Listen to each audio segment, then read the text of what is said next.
You'd be surprised by how many times I come across individuals who have already been issued a pre-approval letter and they have absolutely no idea what it means, how those numbers were calculated, or how to apply it.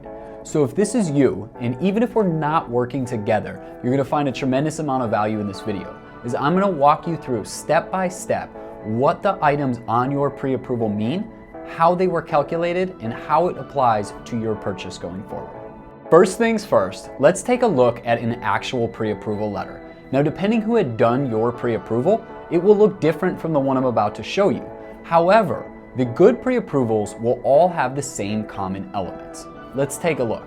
Now, your pre-approval letter is going to contain the following information. You're going to have an estimated purchase price, a down payment, and a maximum first loan amount. Don't worry about the line item that says maximum second loan amount. That would be a one-off product and something that we don't need to concern ourselves with for the sake of this video. Next is going to be your interest rate, and you'll either see something that says the current market rate, such as you see here, or you may see an actual interest rate written into your approval, but you do need to understand that unless it was communicated to you prior, that interest rate is not locked, and that's because the interest rate locks to a property address, so until we have a fully accepted purchase contract, we can't actually lock in the interest rate. Next item is the product type. This just tells you simply what type of loan product you've been approved for. The final component is what we call the maximum payment. And you'll see here something called PI, TI, MI, HOA, which we're going to talk about. So what is this? This stands for principal, interest, taxes, insurance, mortgage insurance, if applicable, and finally, homeowners association dues, if applicable. And understand that these amounts are broken down monthly, not annually. And so when we add the total of these items, that will give us our maximum payment. So let's start breaking this pre-approval down a little bit. Let's start with our purchase price, our down payment, and our maximum first loan amount. How do we get here? So if we take our purchase price, which is $350,000, and we subtract our down payment, which is $35,000, that's gonna give us our actual loan amount of $315,000.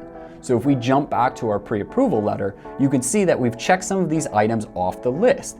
Next up, we need to figure out the product type, the interest rate, and apply that together. So if we take our loan amount of $315,000 and we know our interest rate, the interest rate at the time of making this video and that we're using for the demonstration purposes is 7.25%.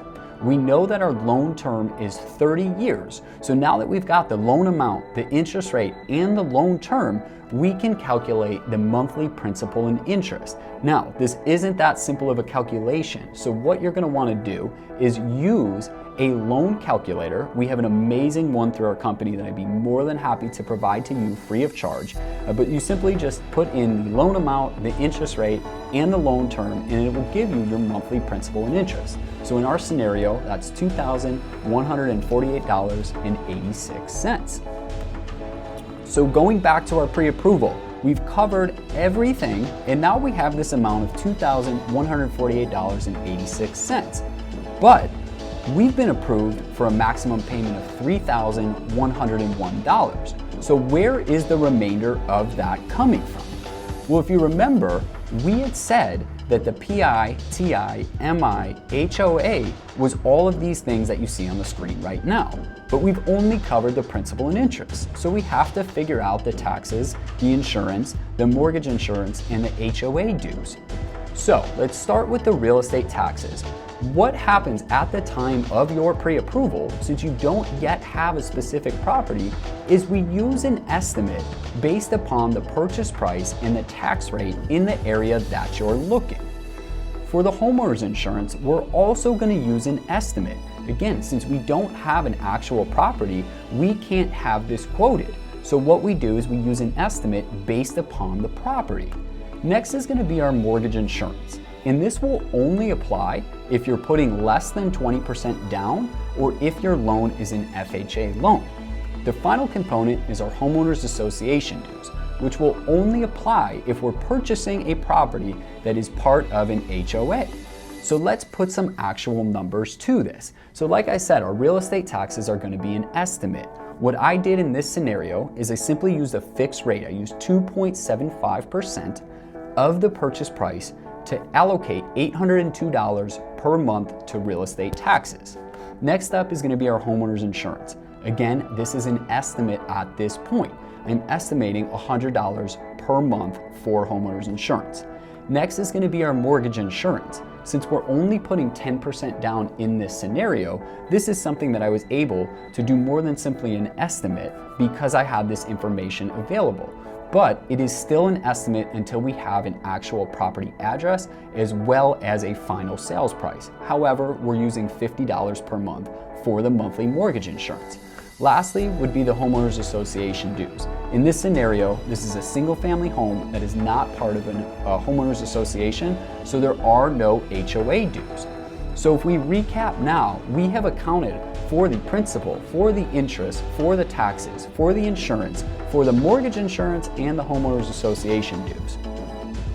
So let's put this all together. Now that we have all of the information, we determined that our principal and interest was $2,148.86. We've estimated our taxes at $802 per month.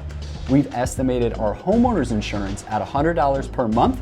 We've estimated our mortgage insurance, again, that's for having less than 20% down in this scenario, at $50 per month.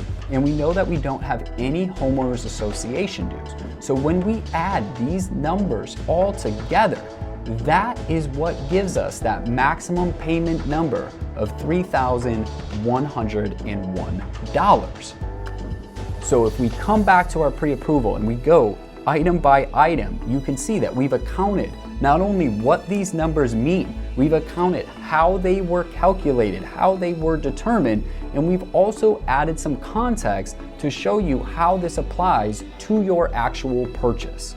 Hopefully this gives you a better understanding of what the numbers on your pre-approval mean, how they were calculated, and how they apply to your purchase.